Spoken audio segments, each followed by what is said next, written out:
हाँ, अभी मैं आप लोगों के सामने हिरण्यकश्यप के पुत्र प्रहलाद प्रहलाद की कथा मैं संक्षेप में मैं सुनाऊंगा। तो हिरण्यकश्यप और हिरण्याक्ष ये दो भाई थे जो राक्षस कुल से आते थे। हालांकि उनकी प्रवृत्ति तो पहले वो तो राक्षस और देवता सब तो पहले एक ही में थे, लोग एक ही साथ तो के लोग थे, लेकिन राक्षसों की प्रवृत्ति अलग हो गई थी और देवताओं की प्रवृत्ति कुछ अलग थी। तो ये राक्षस अपने रास्ते से जा रहे थे, लेकिन देवता लोगों का जो विचार था जो वैसा करते थे। तो हुआ क्या कि हिरण्यकश्यप की एक पत्नी थी कयाधु। तो कयाधु के गर्भ हुआ, समझे। तो और गर्भ हुआ तो नारद मुनि आए उनके यहाँ, हिरण्यकश्यप के यहाँ घूमते फिरते अपने आए। और कयाधु तो कयाधु थोड़ी सी भगवत भक्ति वो करती थी वो, और भगवत पे विष्णु भगवान से उसको थोड़ा प्रेम था। तो नारद जी से उसने कथा सुनी, तो नारद जी ने उसको भक्ति की कथा सुनाई। और प्रहलाद उस समय गर्भ में थे तो उन्होंने भी वो कथा सुनी। इस तरह से प्रहलाद भी भगवान के भक्त बन गए। यद्यपि वे राक्षस कुल में थे, लेकिन फिर भी विष्णु के द्रोही राक्षस कुल में वो थे, लेकिन फिर भी वो विष्णु के भक्त हो गए। और जब पैदा हुए तो वो उनके उनमें यही सब प्रवृत्तियाँ दिखाई देने लगीं। बचपन में जब वो थोड़े बड़े हुए तो वो अपने मित्रों के साथ खेलने जाते थे, लेकिन खेलने जाते थे तो खेल खेल में वो भगवान की स्तुति करते थे, विष्णु भगवान की, और सब विष्णु भगवान का नाम वो अपने साथियों को सुनाते थे। तो ये सब बातें जब मालूम हुई हिरण्यकश्यप को, तो उसने कहा कि अरे मेरा पुत्र होकर के मेरे दुश्मन, मेरा शत्रु जो विष्णु है उसका नाम लेने के लिए वो कहता है और उसकी भक्ति दिखलाता है सब लोगों में। इसको पहले तो उसने एक दो बार उसने उसको डांट करके कहा कि छोड़ दिया उसको। हाँ, एक बार डांट फटकार करके उसने छोड़ दिया, और फिर कहा कि अब बाद में ऐसा करोगे तो फिर तुमको और सजा दी जाएगी। तो फिर वो गया और फिर साथियों के बीच में वो खेलने गया, और खेलते समय फिर वो तो विष्णु भक्त था भीतर से, इसलिए विष्णु का नाम लेता था और उनकी स्तुतियाँ किया करता था और उन लोगों को अपने साथियों को सुनाया करता था। तो जब नहीं माना तब एक हिरण्यकश्यप ने कहा कि नहीं, इसको मार डालना चाहिए। तो पहले तो उसने ये कहा कि अपनी बहन एक होलिका थी उसकी, तो उसके पास एक चादर थी जिसको ओढ़ ले चादर तो वो आग में ही चली जाए तो चादर जलती नहीं थी। और तो हिरण्यकश्यप ने कहा कि तुम इससे तुम एक काम करो कि प्रहलाद को गोदी में लेकर के अग्नि में प्रवेश कर जाओ और वो जल जाएगा, हमें न। तो इस तरह से होलिका ने भी उसको प्रहलाद को गोदी में ले लिया और अग्नि में प्रवेश करके बैठ गई।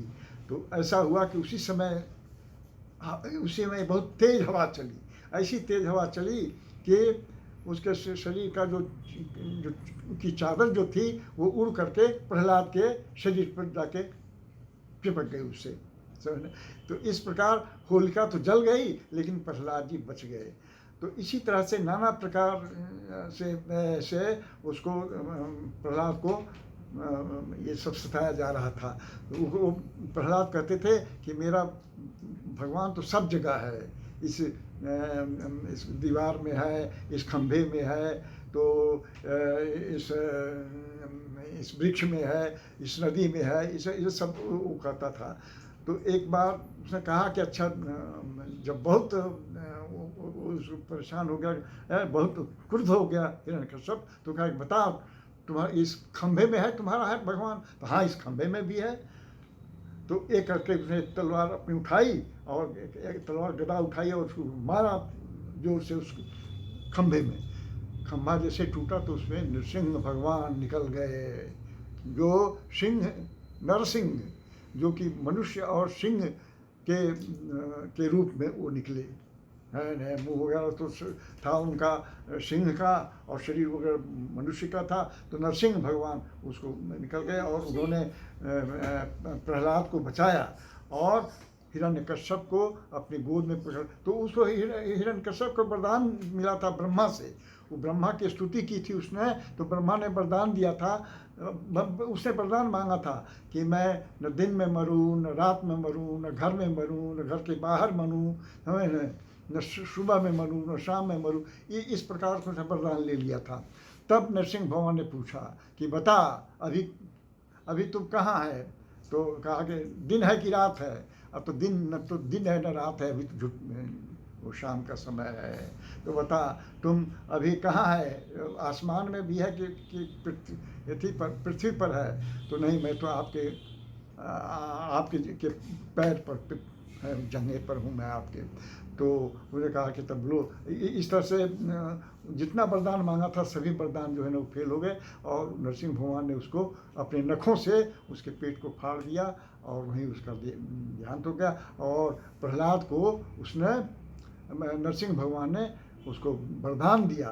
तो वरदान दिया तो नरसिंह भगवान की उसने स्तुति की। तो ये प्रहलाद की स्तुति श्रीमद् भागवत में बड़ी ही प्रसिद्ध है। वो 43 श्लोकों में है। वो ये 43 श्लोकों में प्रहलाद की स्तुति है, उसको आप अवश्य पढ़िए। बड़ी सुन ब्रह्मादय सुरगणा निहते तस्मिन् दुरात्मनि सुरारि बले च दव्या ताम तुष्टुः प्रणति नम्र शिरोधरांशा बाग्भि प्रहर्ष पुलको ब्रह्मचारु देहा। तो मैं इसी तरह का है उसमें। किम तंत्र का किम तो तुष्टुमर्हति हरिरुग्र जाते हैं, ऐसे करके वो प्रहलाद ने भगवान की स्तुति की थी कि मैं तो ये इस बड़े बड़े ही राक्षस कुल में पैदा हुआ हूँ, मैं आपकी स्तुति कैसे कर सकता हूँ। ये कहते कहते उन्हें 43 श्लोकों में बड़े ही अद्भुत श्लोक हैं ये सब। वो पढ़िए और याद किए तो ये आपको बहुत लाभ होगा, समझ आपको आपका ज्ञान वर्धन होगा उससे। तो ये प्रहलाद की स्तुति वो आप पढ़िए।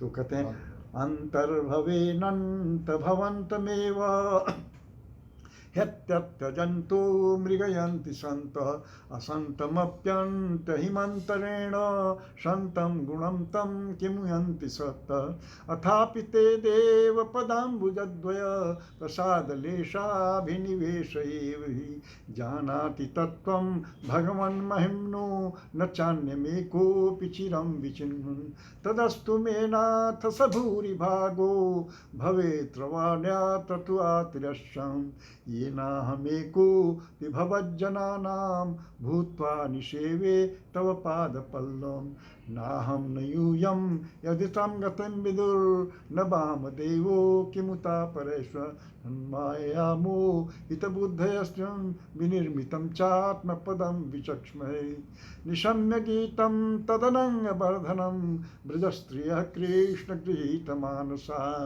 आजग्मुरन्यो न्यमलक्षितद्रमा सयत्र कान्तो जवलूलकुण्डला जयस्तुषा नित्यवधारितं पुरा ततः शरीरी तिविभाविताकृतिं विभुर्विभुक्ता वयवापमानिति क्रमादमुम्ना हृदयेत्यवोदिश ओम जयस्तुषा नित्यवधारितं पुरा ततः शरीरी तिविभाविताकृतिं विभुर्विभुक्ता वयवापमानिति क्रमादमुम्ना हृदयेत्य ओम वंशी विभूषितकरा नवनीरदाभात् पीताम्बरादरुणबिम्बफलाधरुष्ठात् पूर्णेन्दुसुन्दरमुखादरविन्दनेत्रात् कृष्णात् परम किमपि त्वमहं न जाने कस्तूरी तिलकमललाटपटले वक्षस्थले कौस्तुभं नासाग्रे भरमौक्तिकं करतले वेणुं करे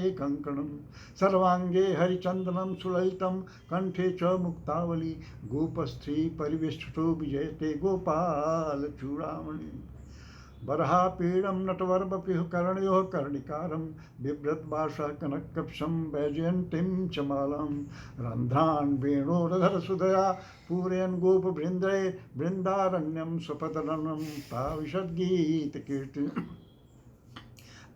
अहो बकीयं स्तनकालकूटं जिघांसयापायदप्यसाध्वी लेभे गतिं धा तुषितां ततोऽन्यं कं वा दयालुः शरणं व्रजेम निर्देहमाद्यं सुलभं सुलभं कृत्प्लवं सुकल्पं गुरुकर्णधारं मयानुकूलेन नभस्वतेरितं भवान् भुराब्धिं न तरे सात्मः